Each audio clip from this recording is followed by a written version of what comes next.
crystal ball buying and crystal ball selling. We're looking at stock and analysing the market. Is it a good time to sell now? Is it a good time to buy now? We're going to talk about it, and we're going to talk about stock. Stay tuned.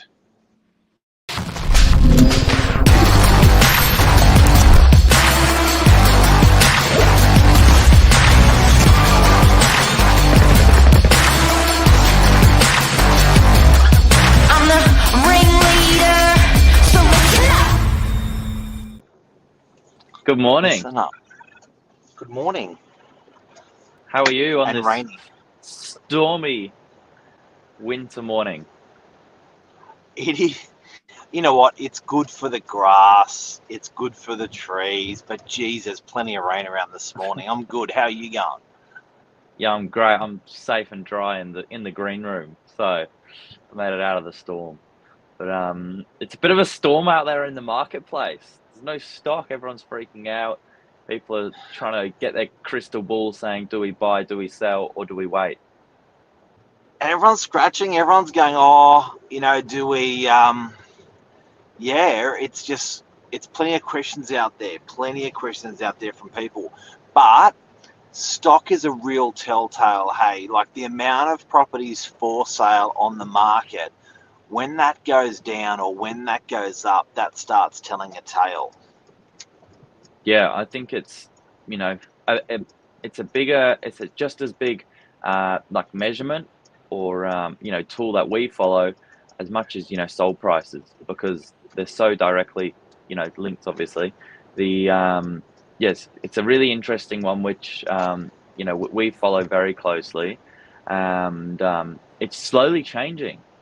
And interestingly, I think the buyers are saying the same things at our open homes as well. And it's a bit of a myth for people. People think when prices go up, it's really good for agents. When prices go down, it's really bad for agents. Believe it or not, for real estate agents, it doesn't really change whether the prices are up or the prices are high or the prices are low. It's all about the volume. So we can have a market where units and houses are cheap, selling for cheap, not good prices, but we're selling a lot of them. That's great for business. But then we can have a market where there's houses are selling for an absolute fortune, and so are units, and then agents are actually scratching, and it's not good for business because there's not a lot of volume out there.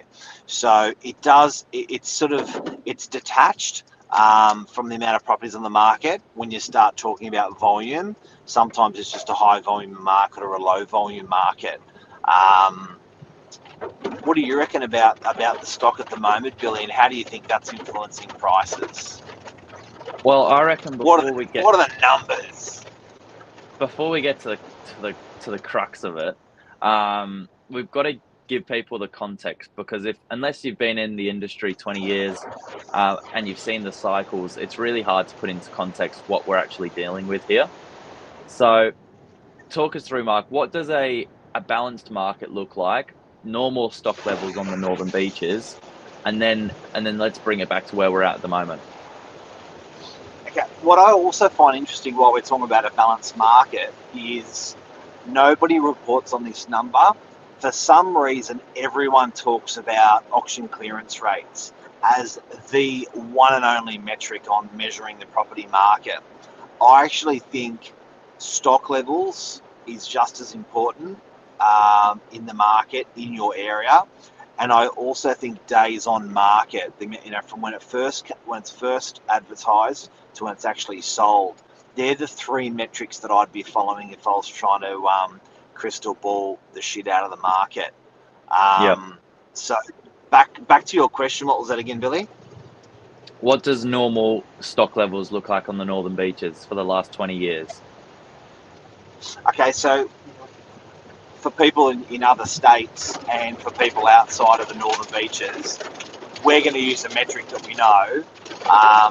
So high level stuff, we've got about 105,000 properties on the northern beaches.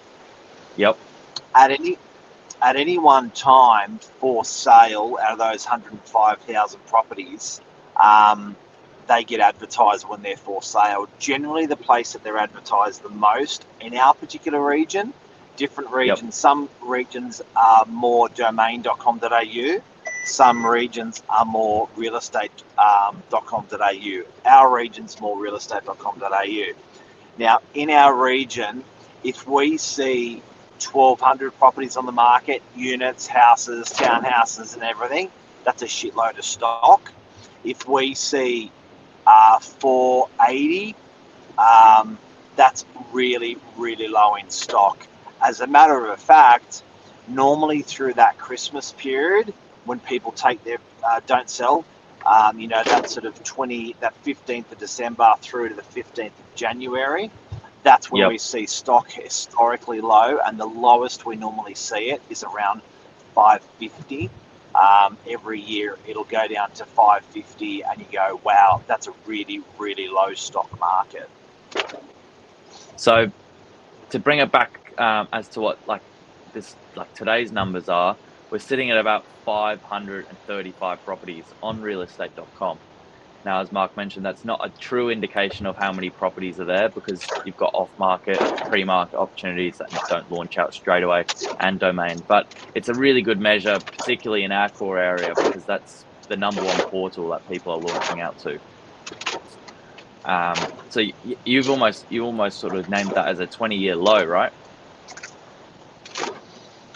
Yeah, well, look, as long as realestate.com's been around, which has got to be around 20 to 25 years, absolutely. Which is scary, because I think people know we're in a low stock environment, but they are saying at the open homes they feel like there's a little bit more coming on, and they feel like over the last 4 to 8 weeks we've been told that the heat in certain price points is not quite as intense as it was, because they're feeling there's an extra 1 or 2 properties in their price range just trickling through. Yeah, people are getting I think people now are comfortable with the change in the rates. And when it first happens, everyone was in shock and awe. So I think everyone just froze up a little bit. But I think at the moment, it's pretty clear that there's essential purchases that have to happen, essential sales that have to happen, and they will always happen. So those stock, those types of properties, units and houses will all come onto the market, because they've just got to be sold, or you just need to purchase because you've got the ability, or you need it for your family.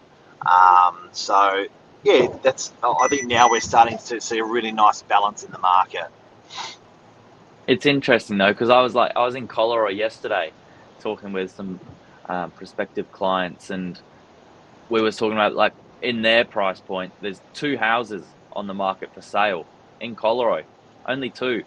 And it's hard to kind of get it's hard to try and sort of put that into context for people when they're so used to not sort of actively looking and selling over the course of months. But it's incredibly low. And spring we may see a little bit more, but as you're saying, people are comfortable with the uncomfortable. Even the fact that the interest rates, everyone's talking about the mortgage cliff. Technically, we're halfway through that mortgage cliff this year that everyone's talking about. So there was the majority of fixed term interest rates we're going to be finishing this year, and we're halfway through them. So people were saying that sellers were going to just dump their property because they couldn't afford their new interest rate, but we haven't quite seen that. Yeah, true. But I think that's a really good couple of points to look at with your crystal ball. Rates, where are they going, and what does that look like until between now and then? What does days on market look like? What does stock levels look like? And ultimately, what have sale prices done as a median value across suburbs you're looking at? I think that's the best sort of metric to use without getting caught up in all the media. So that's the first half of the year over. What do you reckon about the next half of the year, Billy Bob, the old man in a young man's body? I got told the other day that I was very wise for my age. I thought, oh, that's a lovely compliment. Lisa's got a few comments here. We don't envisage an oversupply of stock, guys. Buy, get keen. Luke, I love Luke's little opportunities on Insta he keeps throwing out there. Really cool. We need some Northern Beaches one, Luke's. Please send some of those some our way. And the movie cinemas are full. It was ridiculous yesterday. I actually did go to the movies. My prediction would be in line with what Lisa's saying. I think we'll see a little bit more stock coming on. Seasonally adjusted, there always is.